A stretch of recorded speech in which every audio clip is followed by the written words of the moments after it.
जी पहलवानों के समर्थन में आना चाहिए हमारे लिए। जो हमारी जो समाजवादी पार्टी के जो मुखिया थे, जिन्होंने समाजवादी पार्टी बनाई थी, आदरणीय मुलायम सिंह यादव जी अखाड़े से ही जाकर के राजनीति में पहुंचे और उस राजनीति से अच्छे अच्छे राजनेताओं को चित करने का किया। और आज इस महिलाओं के साथ इसमें समर्थन में मुझे इसलिए आना पड़ा है क्योंकि जो भारतीय जनता पार्टी, जो नरेंद्र मोदी लाल किले की प्राचीर पे खड़े होकर के ये कहते थे कि मैं बहनों को हक दिलाने आया हूँ, गम की मारी बेचारियों के लिए चार आंसू नहीं है नारियों के लिए, और बेटियों के लिए नारे देते हैं बस, और जनसभाएं करते हैं ये बलात्कारियों के लिए। ये बताइए भारतीय जनता पार्टी से ज़्यादा अगर बलात्कारियों के समर्थन में कोई भी जनसभा वो करता हो, रैलियां करता हो। आप कठुआ देख लीजिए, आप जब एक बलात्कारी को प्रोटेक्शन देंगे, उसको राजनीतिक प्रशिक्षण देंगे तो बलात्कारियों के हौसले बुलंद होंगे। कठुआ के अंदर जब एक 8 साल की बच्ची के साथ बलात्कार किया जाता है और भारतीय जनता पार्टी के झंडे के बैनर तले उन अपराधियों को संरक्षण दिया जाता है। जब उन्नाव के अंदर एक बेटी के साथ बलात्कार किया जाता है और भारतीय जनता पार्टी के विधायक कुलदीप सिंह सेंगर को योगी आदित्यनाथ की सरकार द्वारा जब संरक्षण दिया जाता है तो ऐसे गुंडे ही पैदा होंगे। आप क्या उम्मीद करते हैं? जो बेटियां हमारे देश के लिए मेडल जीत करके लाया करती हैं तो आप उनको साथ ले जा करके अपने घर में चाय पिलवाते हैं, और जब आपकी पार्टी का एक सांसद यौन शोषण का आरोपी है आप उससे सदस्यता नहीं लेते हैं। और उत्तर प्रदेश के मुख्यमंत्री कहते हैं कि मैं मिट्टी में मिला देता हूं। वो कहाँ हैं? कैसरगंज उत्तर प्रदेश से ही आते हैं ये ब्रजभूषण शरण सिंह उन्नाव से।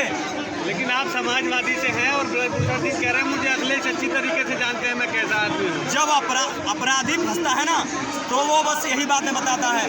ये मैं जानता रिश्तेदार बताने लगता है क्या अपराधी रिश्तेदार नहीं, वो किसी के ऊपर फेंक रहे हैं। ये आप अच्छी तरह जानते हैं कि उन्होंने ये कहा था, ब्रजभूषण सिंह ये कह रहे थे कि मैं अगर जुबान खोलूंगा तो भूचाल आ जाएगा, सुनामी आ जाएगी। तो मैं जानता हूँ इसलिए जुबान नहीं खोल रहे हैं क्योंकि इसमें सवाल सिर्फ ब्रजभूषण शरण सिंह का नहीं है, इसमें भारतीय जनता पार्टी के कई और नेता लिप्त हो सकते हैं। आपको पता होना चाहिए कि उन्नाव के अंदर स्वामी चिन्मयानंद पर जब आरोप लगे तो वहां जाकर के योगी आदित्यनाथ उनको माला पहनाने का काम करते हैं। जब आप अपराधियों के हौसले बढ़ाएंगे, उनको माला पहनाएंगे, बलात्कारियों के समर्थन में खड़े होंगे तो देश के अंदर ऐसा ही गिनौना। आप लाल टोपी वालों की दिक्कत यही है ना कि बड़ी बड़ी बातें करते हैं। यहाँ पर 8 दिन हो गए मंच के आपके राष्ट्रीय अध्यक्ष और ना ही आपके पार्टी का कोई बड़ा नेता बच्चियों के समर्थन में नहीं आता है, और आप यहाँ खड़े होकर बड़ी बड़ी बातें करते हैं समाजवाद की। आदरणीय राष्ट्रीय अध्यक्ष अखिलेश यादव जी अभी निकाय चुनाव में हैं और निश्चित मैं आपको आश्वासन देता हूँ हमारी पार्टी के राज्यसभा सांसद या राष्ट्रीय अध्यक्ष कुछ ही दिनों में पहलवानों के समर्थन में आएंगे। और मैं भी कासगंज से चलकर 190 किलोमीटर दूर से चलकर यहाँ पहलवानों के समर्थन में आया हूँ, और भी समाजवादी पार्टी के बहुत कार्यकर्ता आए हुए हैं और आदरणीय राष्ट्रीय अध्यक्ष जी समय मिलते ही बहुत निश्चित ही इनके समर्थन में आएंगे। अच्छा, उत्तर प्रदेश का जो इनकाउंटर हुआ था, एक छोटा सा सवाल उस पर भी बनता है। अतीक अहमद का जिस तरीके से मेडिकल के दौरान हत्या कर दी गई और उत्तर प्रदेश में कहा जाता है कि रामराज की शासन है, खुश हैं लाल टोपी वाले कि दिक्कत है कोई? रामराज कैसे कह सकते हैं आप? उत्तर प्रदेश के अंदर कोरोना के समय में 3-3 हजार लाशें नदी में बह गई, कौवे कुत्ते सुअर नोच करके खा गए, उसको रामराज कहते हैं। हिंदू रीति रिवाज के अनुसार उनका अंतिम संस्कार न हो सका, यही रामराज है। इसको कहाँ रामराज कहा जाएगा? रामराज ये नहीं है, सिर्फ ये वहाँ एक जाति वर्ग विशेष के लोगों को टारगेट किया जा रहा है। अपराधी तो बहुत बड़े हैं जिनके पास शतक लगे हुए मुकदमों के, और मैं तो कह रहा हूँ उत्तर प्रदेश की कुर्सी पर पहला व्यक्ति देश के अंदर ऐसा बैठा है जो सिर्फ अपने मुकदमे साफ करा रहा है। रामराज है जो व्यक्ति खुद अपराधी है, वो वहाँ आप कहाँ रामराज की कल्पना कर सकते हैं? लेकिन जो आजकल मेन स्ट्रीम मीडिया है वो चला रहा है अप्रैल में अतीक अहमद और मई में मुख्तार अंसारी। जो देश का मीडिया है, दिक्कत तो यही है, सबसे बड़ी बात यही है कि मीडिया सही तरह से काम नहीं कर रहा। जिस देश के अंदर मीडिया बिक जाता है, मीडिया गोद में बैठ जाता है ताकतवर लोगों के, वहाँ यही हाल होता है। आप देख लीजिए, जब इससे पहले किसानों से पहले एक और आंदोलन हुआ था, आपको बताऊँ मैं वहाँ भी था, सीए एनआरसी का एक आंदोलन हुआ था, उसको कुछ लोगों ने जाति मजहब का रंग दिया था। वो जाति मजहब की बात नहीं है, देश को बांटने की साजिश की जाती है, जाति के नाम पर, धर्म के नाम पर, नस्ल भेद के नाम पर। आप बताइए, जब किसान आंदोलन हुआ तो तो जहाँ जय जवान और जय किसान का नारा देश के तत्कालीन प्रधानमंत्री लाल बहादुर शास्त्री ने दिया, उन्हीं जवान और किसान के बीचों में कांटों की साथ साथ लेयर की बैरिकेड लगा करके जवान और किसान को बांटने का काम किया गया। आज यह पहलवान, जब पहलवान यहाँ बैठे हैं तो उत्तर प्रदेश हरियाणा बांटने का काम किया जा रहा है। ये सरकार सिर्फ बांटने का काम कर रही है। देश की अर्थव्यवस्था जमीन में चली जा रही है। जब प्रधानमंत्री जी या गृह मंत्री से पूछा जाता है तो मूक दर्शक बन जाते हैं। देश की जीडीपी जमीन में चली गई। देश का काला धन जो बता रहे थे तो काला धन आने वाला है, सारा धन विदेशी नीरव मोदी ने। कल उत्तर प्रदेश में एक बहुत बड़ा फैसला आया था, अफजाल अंसारी मुख्तार अंसारी को 10 साल और वर्तमान सांसद अफजाल अंसारी को 4 साल की सजा हो गई। आपको क्या 5 साल की सजा होगी? आपको क्या लगता है कि अल्पसंख्यक समाज को कहीं ना कहीं यूपी में टारगेट किया जा रहा है? बिल्कुल आपको कह रहा हूँ, कई इनके नेता हैं भारतीय जनता पार्टी के मौजूद अभी, ब्रजेश सिंह हैं, धनंजय सिंह हैं, राजा भैया हैं, जिन पर अपराधों की भट्टी है, अर्धशतक हैं, लेकिन उनको नहीं कहीं। मुख्तार भी तो अपराधी हैं। अपराध देखो, जो अपराधी है उसको न्यायिक प्रक्रिया के द्वारा गुजारा जाए। असद के आप अतीक अहमद के बेटे का एनकाउंटर करा देते हैं। आप क्यों नहीं, न्यायपालिका किस लिए बनी हुई है? ये इतना तामझाम क्यों बना हुआ है? देश में आप न्यायपालिका पर भरोसा ही नहीं करते।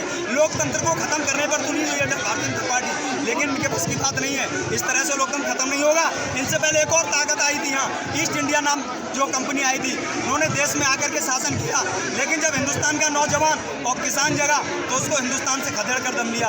आप देख लीजिए पहलवानों के समर्थन में यहाँ हर जाति, हर मजहब, धर्म के लोग यहाँ आए हुए हैं। हाँ, ये बात आपकी बिल्कुल ठीक है। सिर्फ उत्तर प्रदेश के अंदर वोट बैंक की राजनीति के लिए सिर्फ एक वर्ग विशेष के लोगों को प्रताड़ित करने का काम कर रही है भारतीय जनता पार्टी। आज यहाँ जेएनयू के एक छात्र पहुँचे हुए हैं, खुद जेएनयू से जेएनयू के सभी छात्र यहाँ पे पहलवानों के सम्मान में पहुँचे हुए हैं। यही मोदी जी जो एक कुत्ता के मरने पे लगातार आंसू बहाते हैं, वो पहलवानों का आंसू उनको नहीं दिख रहा है।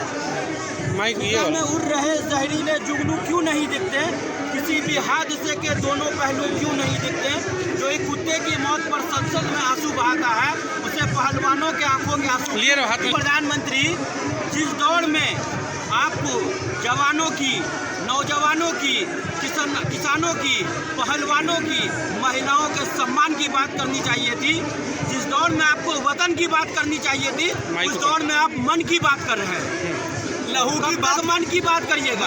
आज मन की बात का 100वां एपिसोड चल रहा है, सारे लोग खुश हैं। चल रहा है या पहलवानों की बात का 5वां दिन चल रहा है। 9वां किसानों की बात का 100 दिन से ज्यादा किसान क्या बोलता है, सड़क जाम करके बैठे हुए थे। न किसान की बात करते हैं, न पहलवान की बात करते हैं, न महिला सम्मान की बात करते हैं, न युवा की बात करते हैं, न रोजगार की बात करते हैं। खाली एक समुदाय को टारगेट करके लगातार उन्हें क्रिमिनलाइज करके, लोकतंत्र की हत्या करके, पुलिस वालों का शासन प्रशासन सबको विफल करके वो कह रहे हैं कि हम अपराधियों का सफाया कर रहे हैं, मिट्टी में मिला रहे हैं। अपराधियों का सफाया नहीं हो रहा है। अपराधियों के साथ साथ अगर सफाया हो रहा है तो लोकतंत्र का सफाया हो रहा है। अपराधियों के साथ अगर सफाया हो रहा है तो देश के कानून का, देश के संविधान का भी सफाया हो रहा है।